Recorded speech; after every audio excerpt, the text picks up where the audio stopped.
We all want to feel loved and accepted just like the way we are. We don't want people to come and say, hey, you have to change, you have to be like this, and I'm going to love you in that way, I'm going to accept you in that way.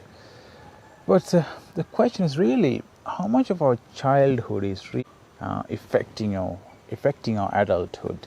I remember one of my cousins was having a really hard time accepting who he is, and was literally fighting with his wife and literally getting caught up in argument with a lot of people.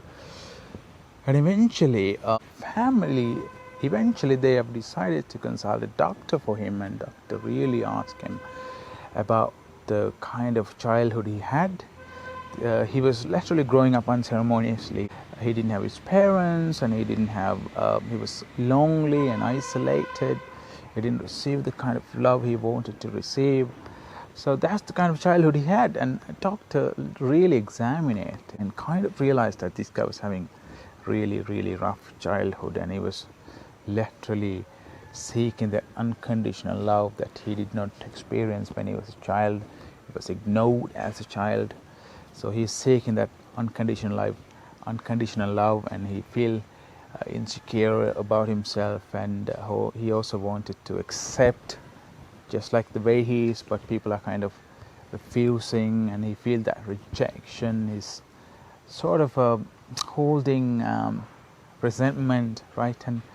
But the real question is, we are getting hurt one way or the other, right? And every one of us getting hurt. And the real question is, how much of these we can change? Can we really change these things, whatever happened?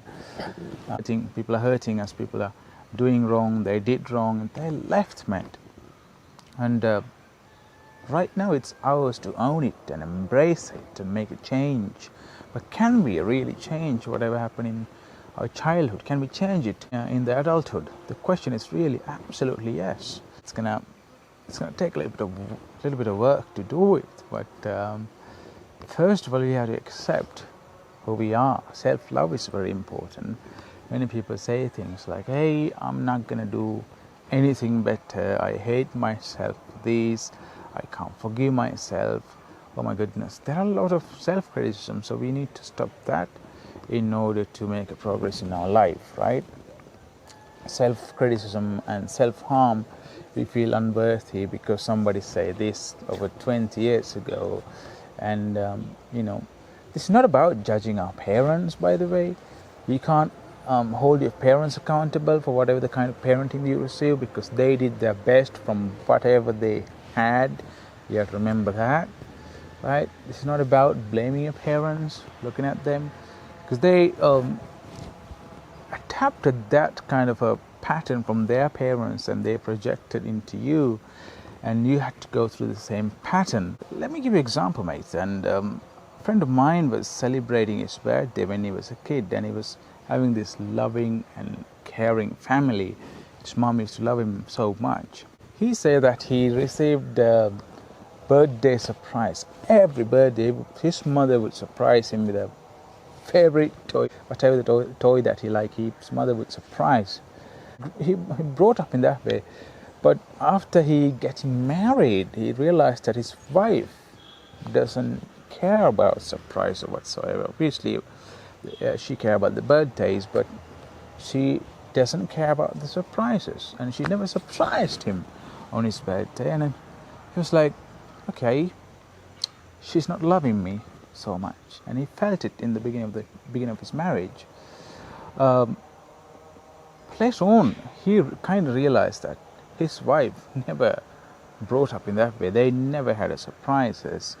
They obviously celebrated the birthdays and they had a small party, but she adopted that from her parents and projected into her partner, and he adopted that from his parents, and he was waiting for surprise. And most of us, a lot of times, our life is like that. We adopt things from our parents, right?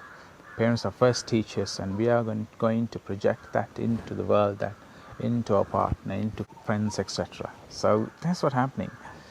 really what it takes to live your life like introverts, man. We are hearing lots of stories like people are living their life alone in the island and I'm sick of this place, that place. But really, what I realize, as a matter of fact, I mentioned in my journal, what I realize is that no matter where you live, Matt, you have to embrace the place. Our life is temporary, experiences are temporary. We have this place where we want to be, and we have this place where we are right now, right? And we always, a lot of time we are postponing our happiness. All right, I only can be happy when I get here. So when I am here, I can never be happy. Life doesn't make sense, and we feel like something missing in our life. And what I realize is I live my life in a city, I live my life in a village, I live my life with a lot of people. But what I realize is that you have to cherish those relationships, and you have to sort of treasure all these relationships, whatever we have, met. And a lot of time, you know, relationships are based on purely material things, the title and the influence that you have. Everybody wants to be a friend of CEO, right? Everybody want to be a friend of a wealthy person. So that's the kind of society we are living, by the way. People are not looking at the qualities that you have. All right, this person has this many good qualities. It is, of course, people are looking at, but it's very rare that, oh, that person has a good heart and I want to be a friend. So we don't particularly say these things, but we purely based on the material things.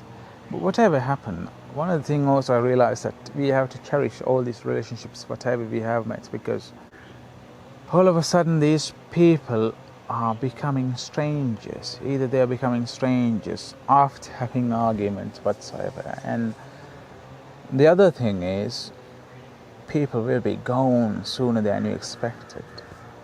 That's happened to many of us, mate. Oh my goodness, I wish if I treated my wife in this way, I wish if I treated my girlfriend in this way. We don't have much time, mate. So we have to address that temporary existence. We have to sort of embrace that shortness of the life, and we have to gain a perspective, a perception, change our perception towards our people, towards our friends, by literally visualizing, all right, and this is temporary. We are living kind of very short life, and let me be happy, whatever we have. Right? So, as a matter of fact, I mentioned in my journal as well these things, that we have to embrace the shortness of life, and you need to realize it, and you know, you have to list down the things that make you happy, but you'll find always on your list that things that you don't have. You can't be happy. You're not going to be so glad about the things that you have, but always it's in the list that you will find a lot of things that you don't have. You are thinking that I will be happy when I get this, I'll be happy when I get married, I'll be happy when I get this property or start a business or get out of this job. And this is how we feel, because these things we haven't experienced yet, but we don't know what it feels like to experience these things. But we dismiss the current experiences, we dismiss the current partners, experiences, whatever we have. So we are hold on to that imaginary kind of results to change your life, to be happy.